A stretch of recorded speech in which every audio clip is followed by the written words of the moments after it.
Welcome to കലിപ്പിൻ്റെ കാന്താരിയിലോട്ട് എല്ലാവർക്കും സ്വാഗതം. അപ്പത്തെ ഇന്നത്തെ വ്ളോഗ് സൺഡേ വ്ളോഗ് കേട്ടോ. ഇന്നിപ്പോൾ ജസ്റ്റ് ടൗണിലോട്ട് ഇറങ്ങിയതാണ്. അപ്പോൾ ഇന്നത്തെ ദിവസം ബർത്ത്ഡേ ആഘോഷിക്കുന്ന തന്മയ്ക്ക് 1000 പിറന്നാൾ ആശംസകൾ. അപ്പോൾ ഇന്നത്തെ ഒക്ടോബർ 26 ഈ ഡേറ്റ് എൻ്റെ ലൈഫിൽ ഒരുപാട് ഇമ്പോർട്ടൻ്റ് ആയ ഒരു ഡേറ്റാണ്. അതെന്നെ പേഴ്സണലി അറിയാവുന്നവർക്ക് മാത്രം അറിയാവുന്നൊരു ഡേറ്റാണ്. അപ്പോൾ അതുകൊണ്ട് ഞാനൊന്ന് മൈൻഡൊന്ന് റീഫ്രഷ് ആക്കാൻ വേണ്ടിയിട്ട് ജസ്റ്റ് പുറത്തോട്ട് ഇറങ്ങിയതാണ് കേട്ടോ. അപ്പോൾ അത് ആദ്യമുണ്ട്, ഉണ്ണിയേട്ടനുണ്ട്, ബദ്രൂട്ടിന് ഉറങ്ങുക കേട്ടോ. ഇത് ബദ്രൂട്ടിനെ കൊതുക് കുത്തിയതാണ്.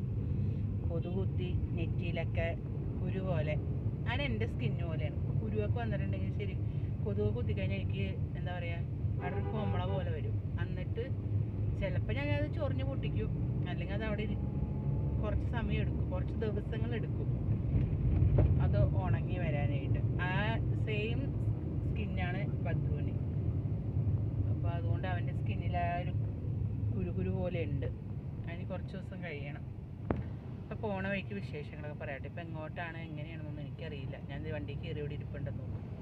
ഓക്കെ, അങ്ങനെ നമ്മൾ പതിവ് പോലെ ലുലു മാളിലാണ് ചെന്നേക്കുന്നത്. ലുലു മാളിലെത്തി ഓഫർ ഉണ്ടെന്ന് കേട്ടു. അവിടെ ഫുഡ് ഫെസ്റ്റിവലിൻ്റെ ഒരു ഓഫർ ഉണ്ടെന്നൊക്കെ കേട്ടിരുന്നു. ജസ്റ്റ് ഫോർ ഞങ്ങൾ ഞായറാഴ്ച ദിവസം പോകുന്ന മെയിൻ സ്ഥലമായേക്കണം ഇപ്പോൾ ലുലു. ഇത് ലുലുവിലോട്ടാട്ടോ വന്നേക്കണേ. അപ്പോൾ പാർക്ക് ചെയ്യാനായിട്ട് രാവിലെ തന്നെ ഇത്രയും തിരക്കുണ്ട് അവിടെ. ഒന്ന് ആലോചിച്ച് നോക്ക്, നേരം പുലരാൻ നേരമില്ല, അപ്പോഴേക്കും ആൾക്കാരവിടെ എത്തി. നമ്മളൊരു 10 മണിയൊക്കെ കഴിഞ്ഞപ്പോഴേക്കും അവിടെ എത്തിയേക്കണം കേട്ടോ. കാര്യം പോണ വഴിക്ക് ബ്രേക്ക്ഫാസ്റ്റൊക്കെ കഴിച്ചിട്ടാണ് പോയത്. പിന്നെ നോക്കുമ്പോൾ ദേ അച്ഛനും മോനും നടക്കുന്നുണ്ട്. മോനെ 2 ചീത്തയൊക്കെ പറയണ്ടായിട്ട് ഓട്ടാണ്. ഇവർ 3 പേരും ബ്ലാക്ക് ആക്സ് ആണ് കേട്ടോ. എൻ്റെ 3 പേരും ബ്ലാക്ക് ആട്ടോ. അങ്ങനെ നമ്മളവിടെ എത്തി. അപ്പോൾ നമുക്ക് വാങ്ങേണ്ട സാധനം ഏട്ടൻ നോക്കുന്നൊക്കെ ഉണ്ട് കേട്ടോ. അവിടെ കയറിയിട്ട് നോക്കുകയാണ്. ബെഡ്ഷീറ്റും സാധനങ്ങളൊക്കെ ഉണ്ടായിരുന്നു. ജസ്റ്റ് സാധനം നമ്മളത് എടുത്തട്ടോ. ഇതാണ് ഇമ്പെക്സിൻ്റെ ഒരു സാധനം എടുത്തത് നമ്മൾ. അപ്പോൾ അതെടുത്തത് ഏട്ടൻ നോക്കുകയാണ് കേട്ടോ. അത് നോക്കി ചെക്ക് ചെയ്യാണ്. ആ കുട്ടിയോട് ചെക്ക് ചെയ്ത് നോക്കാൻ പറഞ്ഞിട്ട് ചെക്ക് ചെയ്യുക കേട്ടോ. അവൾ അതിനെക്കുറിച്ചൊക്കെ പറയുന്നുണ്ട് കേട്ടോ, പറഞ്ഞു തരുന്നുണ്ട്, നല്ലപോലെ പറഞ്ഞു തരുന്നുണ്ട് കേട്ടോ. എങ്ങനെയാണ് ഏതാണ് എന്നൊക്കെ പറഞ്ഞു തരുന്നുണ്ട് കേട്ടോ. അപ്പോൾ അത് ഏതാണ് ഇതിപ്പോൾ ഇത് എന്താ പറയുക, കൊളസ്ട്രോളും ഒന്നും ഉണ്ടാവില്ലല്ലോ ഇതിൽ പൊരിച്ചിങ്ങനെ കഴിച്ചാലല്ല. അപ്പോൾ അതിന് വേണ്ടിയിട്ടാണ് ജസ്റ്റ് ഫോർ അത് വാങ്ങിയത്. അങ്ങനെ ലുലുവിലൊക്കെ പോയി തിരിച്ചിറങ്ങി കേട്ടോ. അപ്പോൾ തിരക്കായിട്ടില്ല, തിരക്കായി തുടങ്ങുന്നുള്ളൂ. നമ്മൾ രാവിലെ ഇറങ്ങിയത് കൊണ്ട് തിരക്കധികമായിട്ടില്ല. അപ്പോൾ അവിടെ കയറി അവിടെ നിന്ന് വാങ്ങിയ സാധനങ്ങളൊക്കെ വീട്ടിൽ ചെന്നിട്ട് കാണിച്ചു തരാം കേട്ടോ. വലിയ കാര്യമായിട്ടുള്ള പർച്ചേസ് ഇല്ല, ഞാൻ പറഞ്ഞില്ല, മെയിനായിട്ട് വാങ്ങാനുള്ളത് വാങ്ങി. ഇതേ പുതിയ പാളയം മാർക്കറ്റ് ഇങ്ങോട്ടാക്കി എന്ന് പറഞ്ഞില്ലേ, അവിടെ എന്തോ ഒരു എന്താ പറയുക ഫുഡ് ഫെസ്റ്റ് നടപ്പുണ്ട്. ജസ്റ്റ് ഒന്ന് നമുക്ക് അവിടെ കയറാം കേട്ടോ. ഇതാണ് ന്യൂ പാളയം മാർക്കറ്റ്. കണ്ട, ഇവിടെ ഒരു ഫുഡ് ഫെസ്റ്റിവലൊക്കെ നടപ്പുണ്ട്, എന്തോ പ്രോഗ്രാമാണ് ഇവിടെ. അപ്പോൾ ജസ്റ്റ് ഒന്ന് ഇവിടെ കയറി നമുക്ക് നല്ല നല്ല ഫുഡൊക്കെ കഴിച്ചിട്ട് പോകാം. വീഡിയോ എടുക്കാൻ പറ്റുമെന്ന് ഉറപ്പൊന്നുമില്ല, കാര്യം എന്ന് വെച്ചാൽ കയ്യിൽ ബദ്രു. പിന്നെന്താ, ജസ്റ്റ് ഒന്ന് നോക്കട്ടെ. ഇന്ന് ലാസ്റ്റ് ദിവസമാണ്, ഇന്ന് 26. 3 ദിവസത്തെ പ്രോഗ്രാം എന്തോ ആയിരുന്നെന്ന് പറയണ്ടായിരുന്നു. ജസ്റ്റ് ഒന്ന് കയറി ഫുഡ് അടിച്ചിട്ട് പോവാം. ഇവരുടെ പാർക്കിംഗ് അടിപൊളിയാണെന്ന്. അവിടെ പൊക്കമുണ്ട്. ഇതാണ് കേട്ടോ പുതിയ പാളയം മാർക്കറ്റ്. ഇങ്ങോട്ടാക്കിയിട്ടില്ല അവർ, കണ്ടോ. എൻ്റെ നാട്ടിലുള്ളവർക്ക് വേണ്ടിയിട്ടാട്ടോ ഞാനിത് വന്ന് ഷൂട്ട് ചെയ്ത് കാണിച്ചു തരാൻ വേണ്ടിയിട്ടാണ്. ജസ്റ്റ് എനിക്ക് കാണാനും നല്ല സൗകര്യമൊക്കെ ഉണ്ട് കേട്ടോ. പിന്നെ കടമുറി പോലെയാണ്. മറ്റേ അവർ റോട്ടിലിരുന്ന് വിൽക്കുന്നതിൻ്റെ ആ ഒരു സ്പേസ് കിട്ടില്ലല്ലോ. എല്ലാ റൂമുകളാണ്, ചെറിയ ചെറിയ കണ്ട ചെറിയ റൂംസ് ആട്ടോ. വലിയ എന്താ പറയുക കടയാണ്, പക്ഷെ കുഞ്ഞിക്കടകളാണ്. കണ്ട കട ഷട്ടർ താത്തിയിട്ട കടയുടെ ഉള്ളിൽ കണ്ട അത്രയും സ്പേസേ വരുന്നുള്ളൂ ഒരു കടയുടെ ഉള്ളിൽ. സാധനങ്ങളൊക്കെ വയ്ക്കാനൊക്കെ ബുദ്ധിമുട്ടൊക്കെ തന്നെയായിരിക്കും. അതൊക്കെ തന്നെയാണെന്ന് തോന്നുന്നു ആൾക്കാർ സമരത്തിൽ ഇറങ്ങിയേക്കണത്. ബാക്കി വിശേഷങ്ങളാണ് ചെന്നിട്ട് കാണിക്കാം കേട്ടോ.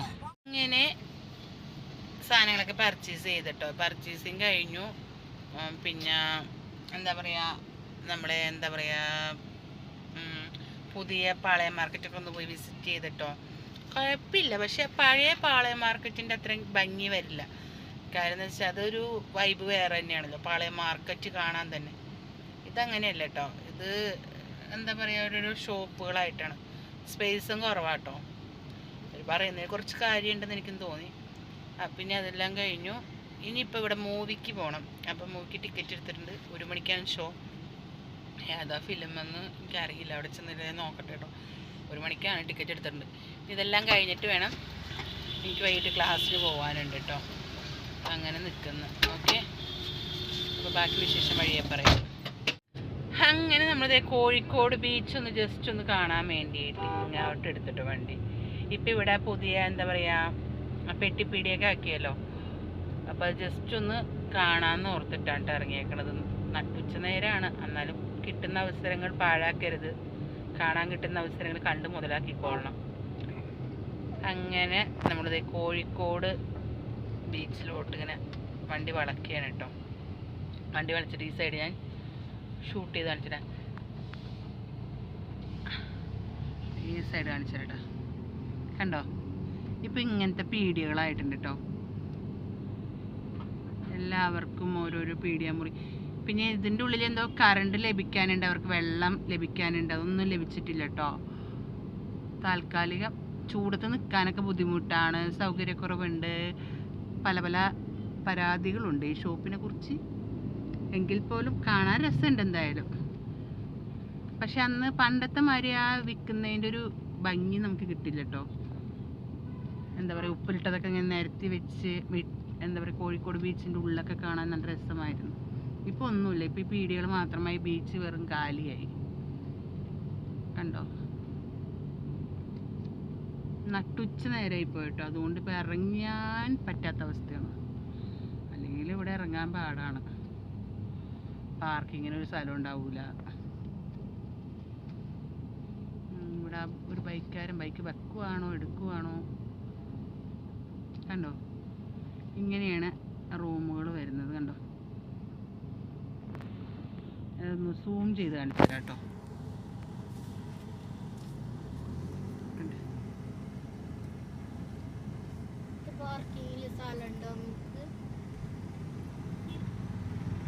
രണ്ട് പ്രാവശ്യം ബീച്ചിൽ വന്നിട്ട് ഞങ്ങൾ തിരിച്ചിങ്ങനെ പോണത്. കാരണം എന്ന് വെച്ചിട്ടുണ്ടെങ്കിൽ പാർക്കിങ് പറ്റാത്തത്. ഇതിന് ഒരു പ്രാവശ്യം വന്നിട്ട് ബീച്ചിൽ ഇവിടെ ഇറങ്ങിയില്ല. അപ്പോൾ അതേ കോഴിക്കോട് ബീച്ചിൻ്റെ ഇവിടെ ഇരിക്കുക കേട്ടോ. അപ്പോൾ അതേ ഏട്ടൻ്റെ ഐസ്ക്രീം വാങ്ങാൻ വേണ്ടി പോയിട്ടുണ്ട്. എനിക്കൊരു ഐസ്ക്രീമും ആദ്യക്കൊരു ഐസ്ക്രീം വാങ്ങിത്തരാമെന്ന് പറഞ്ഞു. ജസ്റ്റ് അത് ഫിലിമിന് ടിക്കറ്റ് എടുത്തേക്കണം. 1 മണിക്കാണ് ഷോ തുടങ്ങുക. ഇപ്പോൾ സമയം എന്തായാലും 12 മണി ആയിട്ട് കണ്ടുള്ളൂ. പിന്നെ ടൈം 1 അവർ ഉണ്ട്. അപ്പോൾ 1 അവറിനുള്ളിൽ ജസ്റ്റ് ആ മിഠായി തെരുവിൻ്റെ പുതിയ പെട്ടിപ്പിടിയൊക്കെ വന്നപ്പോൾ അത് ജസ്റ്റ് ഒന്ന് കാണാമെന്ന് ഓർത്തിട്ട് ഇറങ്ങിയതാട്ടോ. അപ്പോൾ അതിങ്ങനെ ജസ്റ്റ് ഒന്ന് കണ്ട് ഇങ്ങനെ പോന്നു. പണ്ടത്തെ മാതിരി വന്നിരുന്ന് കാണാനുള്ളൊരു റെങ്കില്ല മിഠായി തെരുവിൽ, സോറി ബീച്ചിൽ പണ്ടും ഇതൊക്കെ ഇങ്ങനെ എന്താ പറയുക ഷെഡ് കെട്ടിയിട്ട് അതിൻ്റെ ഉള്ളിൽ നിറച്ചും ഉപ്പിലിട്ടൊക്കെ വെച്ചാൽ ഭംഗി ഉണ്ടായിരുന്നു. ഇപ്പം എന്തോ ഒരു മാതിരി. അപ്പം ഞാൻ എന്തായാലും അതൊക്കെ ഒന്ന് ജസ്റ്റ് ഒന്ന് പോയി കണ്ടു. ഷാമ്പു ഇട്ട് വാഷ് ചെയ്തിട്ടാണ് മുടി ഇങ്ങനെ നടക്കുന്നത്. മുമ്പ് എനിക്ക് ചെന്നിട്ട് ഇനി ക്ലാസ്സിനും പോകാനുണ്ട്. സിനിമ കഴിയുമ്പോൾ തന്നെ മണി 3:45 ഒക്കെ ആകും വീട്ടിലെത്താൻ. 4:30 ആകുമ്പോൾ ക്ലാസ് തുടങ്ങും. അതിന് 4:05 ആകുമ്പോൾ വീട്ടിൽ നിന്ന് ഇറങ്ങും. ജസ്റ്റ് ഒന്ന് ഏട്ടരുടെ കുടയെ ഇറക്കി തരും ബൈക്കിൽ. എന്നിട്ട് അത്ര നേരം ആദ്യം ബദ്രീനെ നോക്കും. ഒത്തിരി എടുത്ത കാര്യമല്ലേ ഉള്ളൂ. അതിൽ തിരിച്ച് വരുമ്പോൾ ഏട്ടൻ കൂട്ടാൻ വരും. പിന്നെ നടന്ന് വരുമ്പോൾ നായ്ക്കളുടെ ശല്യം കാരണം കഴിവത് ഞാൻ നടക്കുന്നില്ല. ഏട്ടൻ വരട്ടെ കേട്ടോ, എന്നിട്ട് ബാക്കി ഞാൻ പറയാം. ഇങ്ങനെ സാധനങ്ങളൊക്കെ പർച്ചേസ് ചെയ്തിട്ടോ. പർച്ചേസിങ് കഴിഞ്ഞു. പിന്നെ എന്താ പറയുക, നമ്മളെ എന്താ പറയുക പുതിയ പാളയം മാർക്കറ്റൊക്കെ ഒന്ന് പോയി വിസിറ്റ് ചെയ്തിട്ടോ. കുഴപ്പമില്ല, പക്ഷെ പഴയ പാളയം മാർക്കറ്റിൻ്റെ അത്രയും ഭംഗി വരില്ല. കാര്യം എന്ന് വെച്ചാൽ അതൊരു വൈബ് വേറെ തന്നെയാണല്ലോ പാളയം മാർക്കറ്റ് കാണാൻ തന്നെ. ഇതങ്ങനെയല്ല കേട്ടോ, ഇത് എന്താ പറയുക ഓരോരോ ഷോപ്പുകളായിട്ടാണ്, സ്പേസും കുറവാട്ടോ. പറയുന്നതിന് കുറച്ച് കാര്യമുണ്ടെന്ന് എനിക്കും തോന്നി. പിന്നെ അതെല്ലാം കഴിഞ്ഞു. ഇനിയിപ്പോൾ ഇവിടെ മൂവിക്ക് പോകണം. അപ്പം മൂവിക്ക് ടിക്കറ്റ് എടുത്തിട്ടുണ്ട്. 1 മണിക്കാണ് ഷോ. ഏതാ ഫിലിം എന്ന് എനിക്കറിയില്ല. അവിടെ ചെന്നിട്ട് നോക്കട്ടെ കേട്ടോ. 1 മണിക്കാണ് ടിക്കറ്റ് എടുത്തിട്ടുണ്ട്. ഇതെല്ലാം കഴിഞ്ഞിട്ട് വേണം എനിക്ക് വൈകിട്ട് ക്ലാസ്സിന് പോകാനുണ്ട് കേട്ടോ. അങ്ങനെ നിൽക്കുന്നു. ഓക്കെ, അപ്പോൾ ബാക്കി വിശേഷം വഴിയെ പറയാം. പൊട്ടാപ്പൊള്ളണ വെയിലത്ത് നിന്നത് ഐസ്ക്രീം വാങ്ങി വരുന്നുണ്ട് കേട്ടോ. ഏട്ടൻ ജസ്റ്റ് ഒന്ന് വാങ്ങട്ടെ. അങ്ങനെ അവിടെ ഇരുന്ന് ഐസ്ക്രീമൊക്കെ കഴിച്ച് മൂവിക്ക് എത്തി കേട്ടോ. മൂവി തുടങ്ങി കേട്ടോ. നൈറ്റ് റൈഡേഴ്സ് കുഴപ്പമില്ല, നല്ല പടമാണ്. അതിന് ശേഷം ഡാൻസ് സ്കൂളിൽ പോയി യൂണിഫോമും വാങ്ങി വീട്ടിലെത്തി. ഇനി അടുത്ത ആഴ്ച യൂണിഫോം ഇട്ട് വേണം പോകാൻ. അങ്ങനെ